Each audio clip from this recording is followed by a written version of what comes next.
everybody, welcome back to our ancient Egypt videos. Today we are going to learn something new about hieroglyphics. Okay, are we ready? Good. Okay, do you remember when we read chapter 9 from The Mummy with No Name that we had these on the right side of the screen? It says, the papyrus found by Professor Soundsnout in the golden sarcophagus of the Mummy with No Name. And we have all these strange symbols that we don't know how to read, obviously. Okay, today we are going to learn about hieroglyphics. So, first of all, let's start by asking some questions and answering them. Good. So, what are hieroglyphics? Hieroglyphics are a writing system that use pictures instead of words, okay? So it's like their alphabet, but instead of having letters, they have pictures to replace words. This was the ancient Egyptian writing system. The word hieroglyphic means holy writing, okay? The first part of the word hiero means holy, and the second one, glyphic, writing. This is because the ancient Egyptians believed that hieroglyphics had been invented by the gods. Can you see the gods over there? That's why I included them. So they thought that the gods had created this writing system. The ancient Egyptians wrote the names of their gods and goddesses and pharaohs in an oval shape called a cartouche. Can you see it there? The ones at the bottom? They did this because the oval shape represented a rope, like the one we tie, a rope with special powers to keep the name safe away from evil spirits. Okay, so this was very important for the Egyptians. Good. So who wrote using hieroglyphics? Well, the people who wrote using hieroglyphics were called scribes. Remember Miss Vero talked about scribes in one of the videos? They were the ones that knew how to write and read. And since they were 6 years old, the scribes had to go to a special school to learn how to write and use hieroglyphics.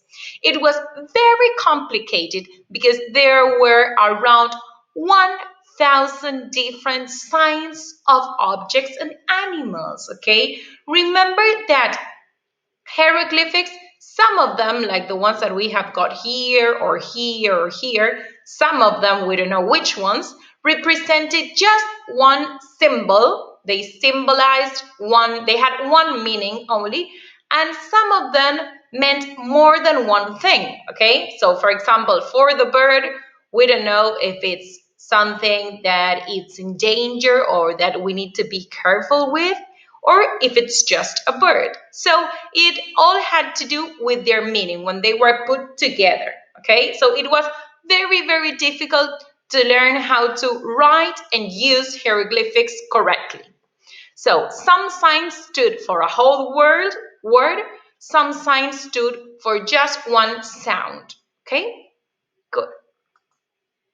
So how did they know which way to read hieroglyphics? Because, for example, I have got our book here. We read from left to right, Geronimus, Stilton, okay? But, for example, hieroglyphics could be read in any direction.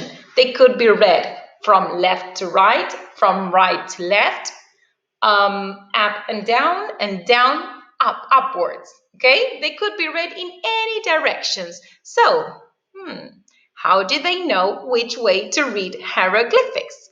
Well, the reader had to take a look at the direction of the symbols, okay, as the boy is doing here, as you can see.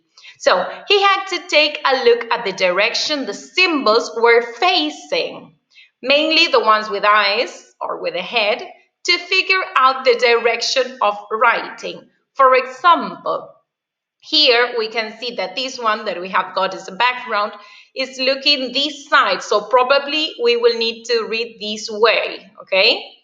Maybe the ones that the boy was looking at, they were facing the other way. So they had to read in the other direction.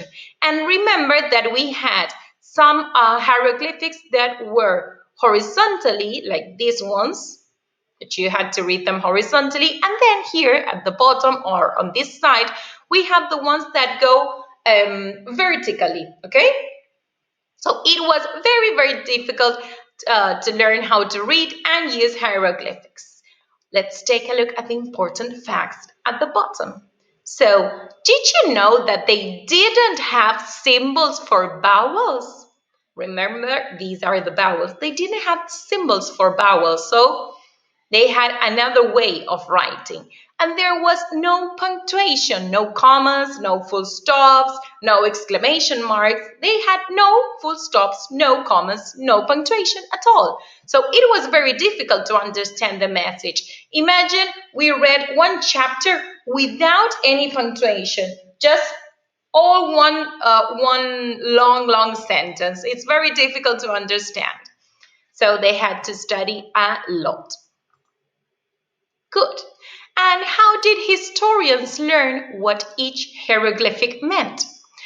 Okay, so in 1799, a French soldier found a special stone in the city of Rosetta in Egypt. Okay, so this was way back. He found this stone, and this stone was a special stone because it had the same message on both sides. On one side is the big stone that you can see down here. On one side, it had the message written down in Greek, okay? And on the other side, it had the same message but using hieroglyphics.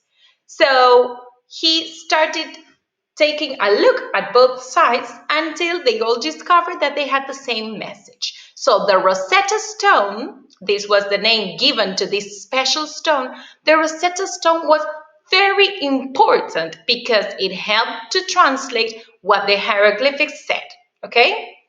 So this is a very special and important stone. And if you're lucky enough to go to London, England, you can see the stone in the British Museum. Can you see the museum down there?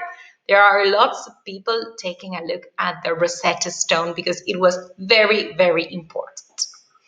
Okay, good. Let's take a look at today's activity. Quite fun. Will book myself aside there. So it says, crack the code. Can you discover the hidden message? Be careful, some of the hieroglyphics are repeated. Let's take a look. For example, look, O and U are repeated. K and X are repeated. Okay, so let's take a look at the ones that can be repeated. F and V are repeated. Be careful, there's a hidden message in here. Let's see if you can make it out.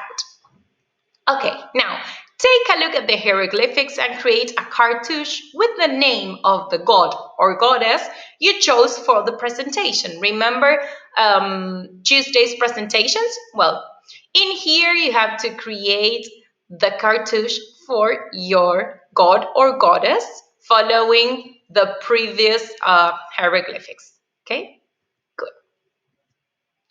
And here, you already know how to do this. You have to unscramble the question. You have to put the question in order. Please remember that date and past never ever go together. Okay? So, first you do this, you unscramble the question, and then you are going to call a friend, ask him or her these questions, and write down his or her answers. Now, remember, please, to write and to answer in a complete way. And down there, we leave you some space so you can tell us who you called, okay? And that will be it for today. Well, hope to see you around, and whenever you finish with your work, you can send it to us. Bye-bye.